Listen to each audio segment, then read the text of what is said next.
If you're listening to the pod, I don't talk a ton of hockey, but you know that I was locked into the Stanley Cup final and really a lot of the rounds of the playoffs. Even went to the Bruins Panthers, and I saw it firsthand. I was like, man, this Panthers team seems pretty good. And to help us break down a win for the Panthers, avoiding the 3-0 blown lead to the Edmonton Oilers, this guy who I've known for a while back in our ESPN days, a big part of the hockey coverage, John Buccigross. What's up, man? It's good to see you. Happy to be here. Big fan of the pod. Listen on my long drives from Massachusetts to Connecticut to do my occasional sports center. So really a big, I've learned so much sports and non-sports, more non-sports from your podcast. You've been such a conduit to authors and other podcasts. It's really enriched my life. And I'm serious when I say that. Yeah, I kind of thought you were messing with me, but you were so earnest about it with the closing of that sentence that I was like, maybe he's serious about this. We have a lot of authors. We've got a few banked and ready to go when I can take a little time off. So thanks for saying that. I appreciate it. Okay, so let's talk about, there's kind of like three different things I want to do here with this story. Let's talk about the story of the actual series itself. We all know that Florida gets up 3-0. And again, just as somebody who doesn't really quite understand, I didn't feel like Florida was demonstrably the better team. I felt like there were some Edmonton turnovers that were extremely costly. I didn't think Skinner necessarily was the problem. And then it just kind of turns. And you would think with Edmonton's talent, like it makes sense that it would turn. But how did you see the series playing out through those first 6 games? Yeah, Edmonton should have won game 1. Absolutely the better team by far. That one will sting them for a long time. And then they should have won game 3. It was a bad 6.5 minutes in the second period that lost game 3, their first home game. So really, they should have been up 2-1. And of course, at worst, down 2-1 after 3. And that changes everything. They exhausted so much energy once you're down 3-0, truly backs to the wall, truly life or death, fight or flight situation. And that got them an easy win. And then one more carryover win, and then a home win, which was easy. And then that set them up for the challenging Game 7, which really does stand alone. I think there is some momentum in hockey series. I think there's a reason why NBA, they don't come back from 3-0, baseball only once. Hockey's a blood sport, and once you get moving in one direction, you emotionally can go one way for confidence and lack of confidence the other. And I think that's what happened, and that's what set them up. But Game 7 is such a standalone. That's why it has happened occasionally in hockey, because you still have some carryover, but especially if you go back to the other team's home rink and the team that lost 3 in a row is back home, that's their best chance to win. So what happened last night? Why Florida? They got whatever they did, whether not practicing on Sunday, they got to a fresh start. And like I said, Game 7's a fresh start because now the pressure's back on Edmonton, because if you don't finish it off, all that work meant nothing. And Connor McDavid still doesn't have a cup. And even though you're a teammate on Edmonton and you want a cup just as badly as he does, Warren Fogle wants a cup as badly as Connor McDavid does. But because the media focuses on Connor McDavid's first cup, we assume that he wants it more than Warren Fogle. But that's not the case. But I'm sure Warren Fogle still feels that pressure of Connor McDavid winning his first cup because he's a teammate, doesn't want to let him down. He probably feels like he's part of his legacy in some way. And so he probably felt the pressure, and all those other guys felt the pressure. So there was definitely some early tension from the Oilers. I thought that funny, I did an ESPN radio hit the day of the game, and I go, I just think the Panthers are going to get an early power play. I thought they're going to put Montour back on the power play, and he might score that goal. They kept Larson on the power play. They didn't score in the power play, but they scored soon after. And that's what a power play can do, any power play in any game of the regular season. The puck stays in the zone. So even though it becomes 5-on-5, it's still like a extra credit extended power play time. And then they score. They get that deflected goal, amazing goal. And now all the pressure is off them. Their first lead since Game 3. Now the entire atmosphere is different. That initial standalone Game 7 I talked about was already there. Then they have a lead on a really awesome goal that probably felt like, ooh, maybe this is our night goal, like one of those kinds of goals. And then they just kind of carried that throughout, and Edmonton was slogging uphill really the rest of the way. Okay, so from that point on, though, as Edmonton ties it up, and if I'm just watching and going, okay, who seems in control? There's probably a 10-minute stretch there at the start of the second period where it looks like Edmonton's running a basketball 3-man weave, and they're just cycling and cycling, and they look like they're completely in control of the ice, tilted to their end. And yet you're waiting for this moment. And I imagine that playoff hockey, like you start realizing in front of the net, like everybody's just kind of condensed. and they're not taking as many chances. And all the shots that you think are there, that when you see Bouchard get ready and you're like, how come he's not shooting, or how come McDavid's spinning away and not like, these guys realize there's no lane right now. There's no lane. Nope. So they're in control of the puck, and it could probably be frustrating to some people. Like, can't you just get the puck on the net? And I wonder what that is. Is it, hey, you can't be this cute, or they're trying to find a much better opportunity instead of just flinging it towards four bodies, knowing it's never going to get through anyway? Yeah, it's the great mystery of hockey, why some games there's room and some games there isn't. Now, obviously, and I talked about it earlier that same day as well. I pictured game sevens, and why they're usually the under is because they are like a wet football game, a muddy football game. It's a slog. And that's the metaphor that I use for a game seven Stanley Cup final game, is that it's a slog. The officials do let a few of the hook and holds go a little bit, nothing egregious. And the players, for some reason, are so focused defensively, staying in front of their man, using any adrenaline that they have to stay in front of their man. It's a six goalie game at that point. And it really was a six goalie game. Both teams, all five guys trying to play street hockey goalie, and then the one goalie, the actual goalie, in the net. And there just wasn't a lane there. Maybe once in a while bounce it towards the net, probably. But when you're that good too, and you're one backdoor pass to Draisaitl or Zach Hyman for that tap-in goal, that's such a high percentage slam dunk kind of field goal percentage shot. They just kept looking for that and looking for that. And even though you mentioned they had the puck a lot and they were kind of sweet Georgia Browning it, they didn't quite have that grade A where they had any kind of space where you could really lean in and rip one or have Bob one-on-one. It just didn't quite happen. The man-on-man defense of the Panthers was just unbelievable.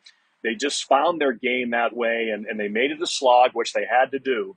And like I said, Edmonton, the regrets from game 1 and 3 eventually is going to catch up with you. They still might have got a bounce in at the end of regulation and then take it to overtime and win. But again, that's a fine line, and you're playing with fire once you let it get to that point. Reinhart to make it 2-1, ultimately the game winner. I'm just asking, does the defenseman play that wrong? Does he get towards the center a little bit instead of cutting off the shot opportunity?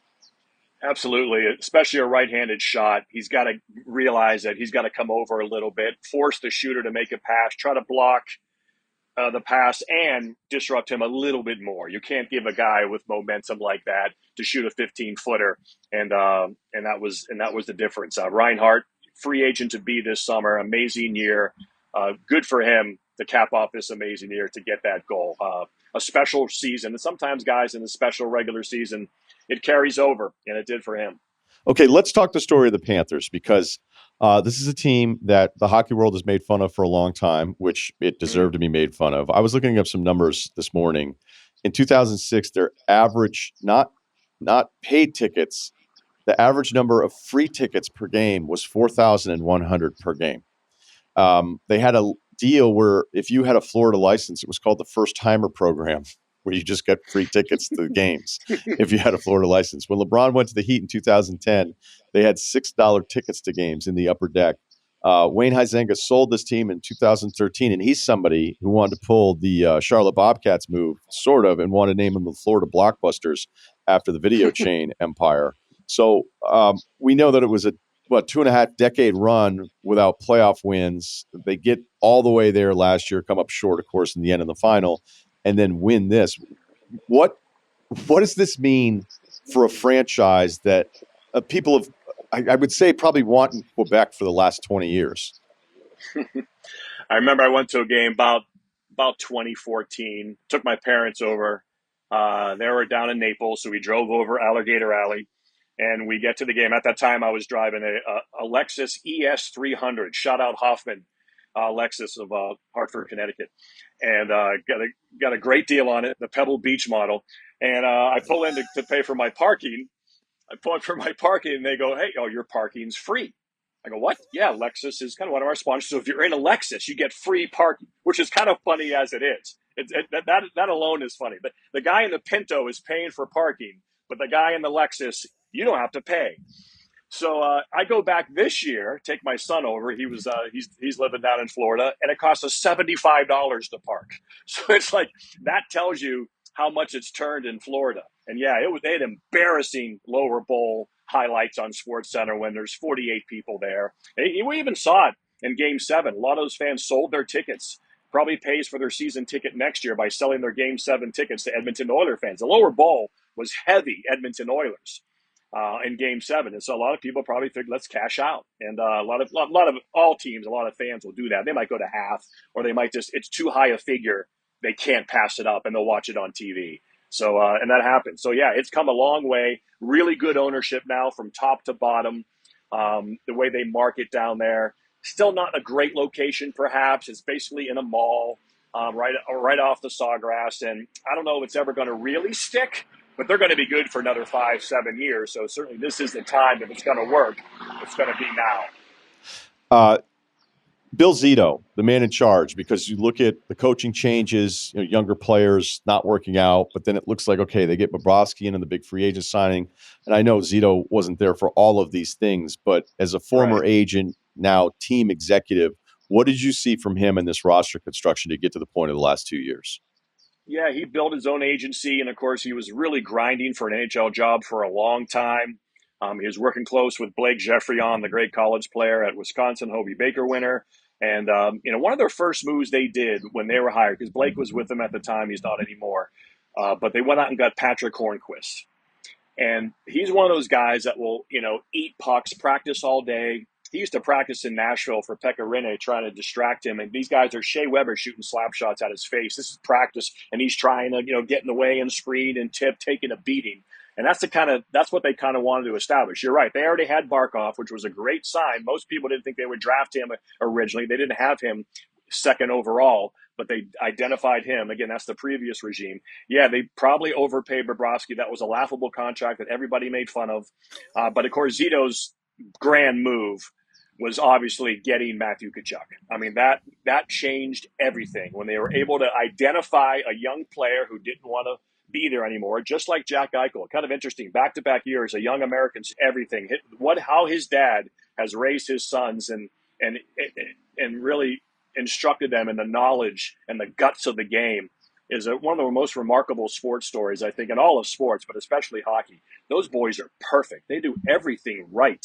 I'm sure the next move now is get Brady to America somewhere out of Ottawa. I guarantee they're already thinking, how can they do that? Just like when Matthew was in Calgary, where and how can we get Matthew to the States and be in a position to win the Cup? I guarantee their next step now it's Brady's turn. How do we make this happen? As if last night wasn't tough enough for the Canadian listeners hearing that stuff. I know. So I always like looking at things and going, okay, because something is happening doesn't mean something's actually happening, right? Mm-hmm. And so this Cup drought continues for Canada all the way back to my guy Leclerc with the Canadiens. And like, look, a puck bounces the other way. Reiner doesn't score, who knows? Yeah. And then it means like it's all over. But is there a reason this drought? Is there anything to this? Because it still feels like there could have been all these other moments where the drought would just be over and we wouldn't have these grand theories of why we're on 3 decades of this. Yeah, Johnny Vermont. Well, certainly, in the '90s we had the real weak Canadian dollar, so teams are really struggling. They're in a tough situation. Eventually, we're paying all the players in U.S. funds, and even last night, you have a heavily taxed Canadian situation against a tax-free state. It's just the way that Florida is able to get guys to take a little bit less because of the tax savings, and now, I mean, the new practice rink is right in Fort Lauderdale. These guys can go to practice in their flip-flops and golf carts. It's going to be a free agent destination. They're going to be good for a long time. Edmonton, is the most northern city in the NHL. You can't get free agents to go there. If you do, you overpay to keep them there. Girlfriends don't want to go there. Wives don't want to live there. And so it just makes it really tough from a climate perspective. Now, Toronto certainly is a great cosmopolitan city, shouldn't be a problem. They've had great teams, and they just haven't been able to get over the hump. But the other markets, it is challenging to get free agents. But I do think it's somewhat cyclical. Vancouver's coming, Montreal's coming, Edmonton's still going to be a player for the next 3 to 4 years. Calgary's in a rebuild, and Toronto, they're still kind of there. So they are set up now, I think, to where this next run, they have a legitimate chance here. But again, we'll see. Will these free agents go there? Will they play there? Or will they, as these warm climate American cities with great tax situations continue to improve and now have winning teams, winning programs. The benefit side by side, it's pretty obvious to a lot of young 26, 27, 28-year-old men. I want to finish with McDavid, so I'm not going with Draisaitl before McDavid because of priority. I just think it's a better place to finish. But as much as I love watching McDavid just skate, I was sitting next to a former NHL guy last night watching the game. McDavid had a play on the right side, I think in the third period, where he basically kind of jumped backwards while two guys whiffed on him. And it's those little moments that lead to nothing. I mean, it may have led to an opportunity, but that particular play, nothing happened. But it was just like my buddy just yells out, gross, that anybody could even physically do these things. So there's a visual joy to McDavid that is really in like the rarefied era. I think of like prime Pedro of just going, I can't believe he's in a league with all of these other guys making, or Randy Moss, early Randy Moss, where you're just think all of these stud NFL defensive backs and he makes them look this stupid. So even if McDavid isn't necessarily scoring, but like the point is 0 points now in game 6 or 7 for him, but Draisaitl, who has, I think, the third most playoff points at 16 and 17 in the league. The visual joy that I get out of watching him is these just passes that it feels like nobody else really sees, and the way he sets up other people on top of all of the scoring. And for him to go through this massive drought, 0 goals the last 9 playoff games, was there something in particular about him that you saw that felt different to lead to that kind of lack of production? Yeah, the only thing I can think of is just a lack of energy on how much they played the last few years and how much ice time they have and playing for the last 9 months. Maybe it just took a little edge off their game, a little love away from the game, that it became really tiresome and cumbersome and just so monotonous almost, even though the stakes are so big and it is so exciting at times. But there was probably almost that numb feeling sometimes athletes get at every level, whether you're high school all the way to professional. Sometimes there's like a numb ringing in your head where you're at the free throw line, you can't even hit it between the rim. It's like you just lose your touch for a day or two, and it just seemed like those guys were just exhausted from the battle and from the wear and tear and fighting back during the regular season. Remember, they had a bad start, so when you fight back to get in, that takes a toll. This all takes a toll. Florida didn't have that toll really all year, and they kind of just had a nice little simmering cruise down the highway at 80 miles an hour, just kind of where, Edmonds is going 45 in traffic. Then they're going 110 for a couple of months, and then they're back down to 50, and now they're cruising for a while. And so I just think both those guys had a wear and tear, because it does not explain, like you said, that lack of production. If McDavid were in the NBA, today would be the worst. The week would be the worst. It would. How is he treated in NHL circles, considering his greatness, the talent that is so obvious, and yet this disappointing end to what would have been a historic comeback? Yeah, this is a big hit. I mean, this is a big hit to go pointless in games 6 and 7.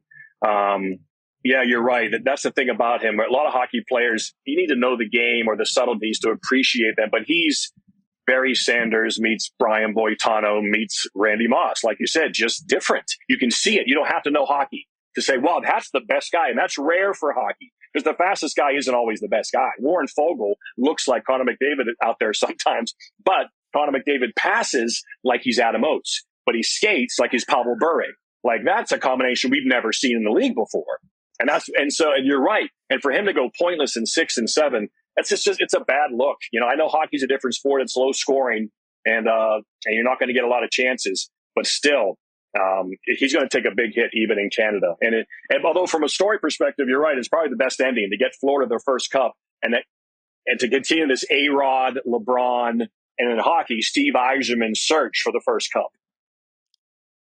The last thing I would say, McDavid, because I like, maybe I'm just more comfortable with the basketball analogies, but like the basketball star that is tasked with this kind of responsibility, like we can see them actually take the shots and make or miss them. Yep. And especially in those last couple minutes, those last few possessions where these legacies are decided. And when you're watching McDavid, I think if you're casual about it, you're like, well, why can't he just do these things? And you're like, well, those opportunities are not there unless there's something that I'm not seeing. Like, would First Take NHL say he just needs to shoot more? Like, what is fair about his approach to these last couple games, or is fairness actually, in fact, being incredibly fair, realizing, hey, it's not like he doesn't understand what he's supposed to be doing. It's just the opportunities do not present themselves. No, for sure. No, but yeah, I think the shooting more was a fair criticism. Some people said he was hurt, and whether it's a wrist or an oblique, but when he did shoot, it looked pretty hard to me. And we only need 4 shots a game. That's a lot of shots for him. 4 shots.